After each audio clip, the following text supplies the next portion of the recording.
ለህንድ ይህን ማለት ፈልጋለሁ የኢንደስ ወንዝ የራሳችን ነው የኛም ሆኖ ይኖራል ከኢንደስ ወንዝ ውሃ ይፈሳል ወይም ደግሞ የህንዳውያን ደም በወንዙ ላይ ይፈሳል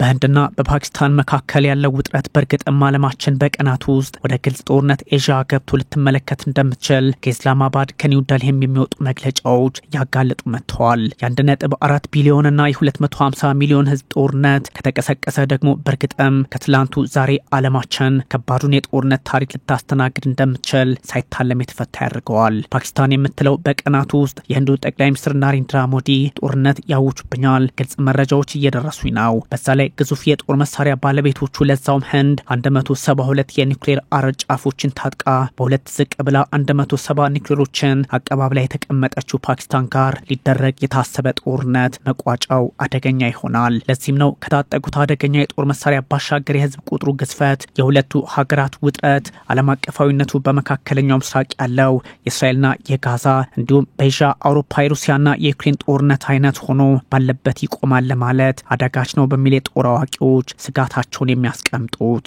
ህንድ ፓኪስታንን ልትመታ ትችላለች አሁን ላይ በርካቶች የተስማሙበት ጉዳይም ይሆነ መጥቷል ከዚህ ባሻገርም ታሪክ የሚያሳየው ይሄ ነው ኢስላማባድ ታማኝ የኢንተለጀንስ መረጃ ደርሶኛል በሚቀጥሉት ቀናት ውስጥ ሞዲ ጦር ያዘምታሉ ማሳያውም ጠቅላይ ሚኒስትሩ ተከታታይ የጸጥታ ስብሰባዎችን መርተዋል ለዛውም በድብቅ የሚለውን ነው በሚል የፓኪስታን መግለጫ ያወጣል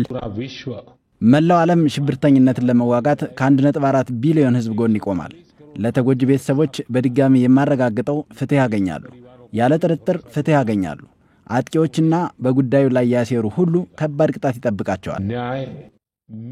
ህንድ የምታስተዳድረው ካሽሚር ፓል ሀገም ጃሙ የደረሰው ጥቃት የሽብር ከዛም ፓኪስታን የምትደግፋቸው ኃይሎች የፈጸሙት ነው የሚል አረዳድ በኒው ዴልሂ በኩል መኖሩ አይቀሬው ጦርነት እንዲሉ ያደርጋል የሁለቱ የደቡብ ኤዥያ ሀገራት የዲፕሎማሲ ጉዳይ ጥያቄ ውስጥ ገብቷል ብቻ ሳይሆን ተቋርጧል የሚለው ውሃ ማንሳቱ ሁለት ሀገራት ወደ ጦርነት ሲገቡ የሚያሳዩአቸውን ምልክቶች እርምጃዎች ጭምር እርስ በርስ ተወሳስደዋል ታዲያ ከዚህ ቀደም ከነበረው ታሪካቸው አንጻር ህንድ ከፓኪስታን ጥያቄ ያለበትን ግዛት በመውሰድ ባሳለፏቸው ጦርነቶች መረዳት ይቻላል ይህንም ተከትሎ ሞዲ የካሽሚርን ጉዳይ በራስ መንገድ የመጠቅለል አካሄድ ስለሚኖራቸው አደገኛ ውጥረት በኤዥያ ምድር አድርጎታል ዴልሂና ኢስላማባድ ላለፉት 78 ዓመታት ከብሪታንያ ቅኝ ግዛት ነፃነታቸው በኋላ 4 ጦርነቶችን ያደረጉ ሲሆን 3ቱ በካሽሚር ላይ በመሆኑ በርግጥም ከ5ቱ ጦርነቶች 4ቱ ወደሚል ታሪክ እያመሩ መሆናቸውን የሚያሳዩ መረጃዎች ከግራም ከቀኝም በመውጣት ላይ ናቸው ብሪታንያ ከባቢውን በ1947 ለቃ ስትወጣ ወደ ጦርነት ገቡ ጉዳዩን ህንድ ወደ መንግስታቱ ድርጅት ይዘው ሄደች ያው በወቅቱ ባይሳካም ካሽሚር ግን በንጉስ መተዳደር ጀመረች የፓኪስታን ታጣቂዎች ካሽሚርን ለመቀማት ሲሞክሩ ንጉሱ ከህንድ ጋር ቃል ተግባብተው ጦርነቱን ዴልሂ እንድታገዝ ከዛም ወደ ህንድ ለመጠቃለል ተስማሙ ፓኪስታንና ህንድም ቀጥታ ጦርነት ውስጥ ገቡ ታዲያ የመንግስታቱ ድርጅት መፍትሄ ያላበጀለት ውጥረት ተራዝሞ በ1949 ተኩስ አቁም ተደረሰ ካሽሚርም ሁለት ሆነች የህንዷና የፓኪስታኗ ካሽሚር በሚል ሁኔታዎች ቦታቸውን ያዙ በ1965 በድንበር በኩል የተቀሰቀሱ ጦርነቶች ወደ ሙሉ ውጥረት አድገው የፓኪስታን ኃይሎች የተኩስ አቁሙን መስመር ጥሰው በአንድ በኩል ሲገቡ የህንድ ጦር ደግሞ ወደ ፓኪስታን ዓለም አቀፍ ድንበር በማለፍ የፓኪስታንን ላሆር ገብተው ጥቃት ጀመሩ የጸጥታው ምክር ቤት ጉዳዩን ለመቋጨት ጥረት አደረገ ተሳካለተም ይህ ሁሉ ጉዳይ ባለበት አጋጣሚ ዛሬም እንዲህ አይነት እንቅስቃሴ እንዳለ የሚያሳዩ መረጃዎች መውጣታቸው አስፈሪ ውጥረት በዛ ቀጠና ያስብላል የ1971 ጦርነት ደግሞ ለባንግላዴሽ መመስረት ጥሩ አጋጣሚ ፈጥሮላታል በርግጥ የቅኝ ግዛት ጣጣዎች የፈጠሩት ጦስ ቢሆንም ሀገራቱ በየራሳቸው መንገድ መፍትሄ ማምጣት አለመቻላቸው እንዲሁ እስካሁኑ ጦርነት አድርሷቸዋል በተለይም ህንድንና ፓኪስታንን የሚለየው መስመር ኤልኦሲን አልፎ መግባት በአብዛኛው ለግጭታቸው መንስኤ እየሆነ መጥቷል በርግጥ አካባቢው በተለያየ መንገድ ውጥረት ተለይቶት ባያውቅም የህንድ መንግስት አክራሪ የሂንዱ አቀንቃኝ በመሆኑ አብዛኛው ሙስሊም ከሆነባት ፓኪስታን ጋር ውጥረቱ ከጥንት ነው ለማለት የሚያስደፍር ክስተት ሆኗል ከ80 እስከ 85 በመቶ ሙስሊም በፓኪስታን 80 በመቶ ደግሞ ሂንዱይዝምን የሚከተል በህንድ ህዝብ ያለበት በመሆኑ መነሻዋ ካሽሚር ልትሆን ብትችልም ዓለም አቀፍ ትርጓሜው ግን ከእምነት ጋርም አብሮ ለማየት የሚያስገድድ አጋጣሚ እየፈጠረ ነው በዛ ላይ ኢራንና ሳውዲ አረቢያ ለማደራደር ሲሞክሩ ቻይና እምብዛም በጉዳዩ ላይ ገፍታ ለመሄዷ ትራምፕም ስራ በዝቶብኛል በሚል ስሜት ሁለቱ ጎረቤቶች ችግራቸውን ያስተካክሉ ማለታቸው ትርጓሜውን ውስብስብ ያደርገዋል ምናልባትም ካለው የዲፕሎማሲ ትስስር አንጻር ቻይና ወደ ኢስላማባድ አሜሪካ ወደ ዴልሂ አካሄዶች ሊኖሩ እንደሚችሉ በርካታ ማሳያዎች አሉ። ህንድ ከቻይና ጋር በሂማላያ ተራራ በኩል ይገባኛል ጥያቄ ውስጥ መሆኗ፣ በህዝብ ቁጥር በቀጠናዊ ተገዳዳሪነትም እንዲሁ ውዝግብ ውስጥ መግባቷ ሺጂንፒንግ ከፓኪስታን ጋር ሊጓዙ ይችላሉ የሚለው ሀሳብ ውሃ ሊያነሳ ይችላል። በዛ ላይ ቤጂንግና ኢስላማባድ የጋራ የደህንነት ስምምነት በንግድና በስትራቴጂክ ጉዳዮች ላይ ለመስራት መስማማታቸው ደግሞ ጉዳዩን እርግጥ እንዲሉ ያደርገዋል። በሌላ በኩል በደቡብ ኤዥያ ያለውን አቅሟን ለማጠናከር እንዲሁም ዲፕሎማሲያዋን ከቻይና በተቃራኒው ለማስቀጠል ውጥን ያላት አሜሪካን ብትሆን ከፓኪስታን ይልቅ ምርጫዋ ህንድ እንደምትሆን ማሳያዎቹ የበዙ ናቸው። የሩሲያ ምርጫ የት ይሁን ደግሞ በትልቁ የሚጠየቅ ሆኗል። ምንም እንኳን ሁለቱም ጋር አብሮ በመስራት ቻይናን ባለችበት ማስቀረት የዋሽንግተን ውጥን መሆኑ ግልጽ ቢሆንም ትራምፕ የካቲት 13 ላይ ሽሪ ናሬንድራ ሞዲን በትልቅ የመሪዎች ክብር ሲቀበሏቸው ስትራቴጂክ ስምምነቶችን ሲያደርጉ አለፍ ሲልም ዩኤስ ኢንዲያ ካምፓክት ኢኒሺዬቲቭን ይፋ ሲያደርጉ ወታደራዊ ትብብርን ቴክኖሎጂን ግምት ውስጥ አስገብተው ሲስማሙ ቤጂንግ እንዲሁ ግምት ውስጥ በመግባቷ ጉዳዩን በተለያየ መንገድ ለመረዳት አያዳግትም። ከዚህ ባሻገርም ዶናልድ ትራምፕ ህንድን በትልቁ የመሪ ደረጃ የጎበኙ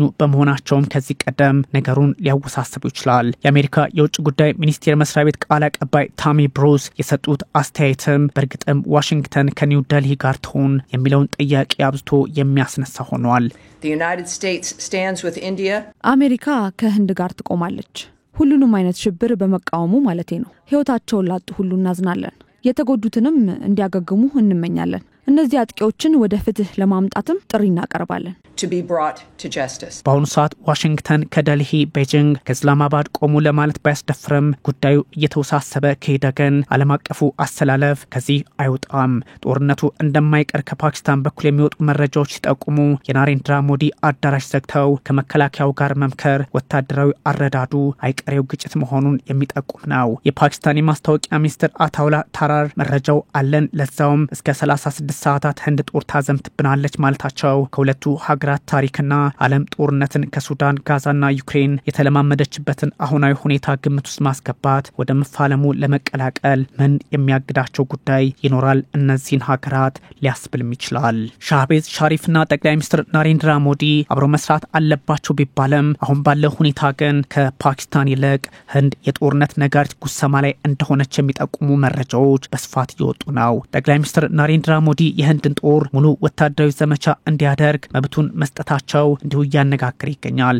ፖለቲከኞች የጦሩን ጉዳይ ሙሉ ለሙሉ ለወታደሩ ሰጡ ማለት ትርጉሙን የሚያውቁት የዘርፉ ሰዎች ቢሆኑም ግልጹ ጉዳይ ግን ጉዞ ወደ ጦርነት የሚለው የማያወላዳ አረዳድን ይሰጣል። ለተከታታይ 5 ቀናትም ተታኩሷል። እነዚህ ሀገራት ቢያንስ እንደቀደመው ልምዳቸው ህንዳውያን በርካታ ወታደራዊ ታክቲኮችን ሊከተሉም ይችላሉ ተብሏል። በድብቅ ድንበር ጥሶ መግባት፣ ወታደራዊ መሰረቶችን መምታት፣ ወታደሮችን በራሳቸው ኢላማ ማድረግ ሊሆኑ እንደሚችሉም ይገመታል። ህንድና ፓኪስታን መልእክት ሳይለዋወጡ በሆነ ቅጽበት ጦርነት ውስጥ ገብተው ማየት ዓለም ልምዷን በመሆኑ አሁንም ያለው አካሄድ ይህ ሊሆን ይችላል። 2016-2019 የቅርቦቹ የዚህ ማሳያዎች ናቸው። በተለይም ህንድ የ1960ውን የኢንደስ ውሃን የክፍፍል ስምምነት መዝጋቷ፣ ጠብታ ውሃ ወደ ፓኪስታን አይወርድም ማለቷ፣ ኢስላማባድም ውሃ ካልፈሰሰ የህንዳውያን ደም ይፈሳል በሚል ብርቱ አቋም ማራመዷ፣ የአየርና የድንበር እንቅስቃሴዎችን መዝጋታቸው እንዲሁም ዲፕሎማሲ መቋረጡ በቀጠለበት አጋጣሚ ቻይናም አሜሪካም እባካችሁ አብርዱት የሚል ጥሪ ከማቅረብ አለመሻገራቸው አንዳች ነገር ምናልባት በደቡብ ኤሽያ ዓለማችን ልትመለከት እንደምትችል ፍንጭ የሚሰጥ ጉዳይ ሆኗል።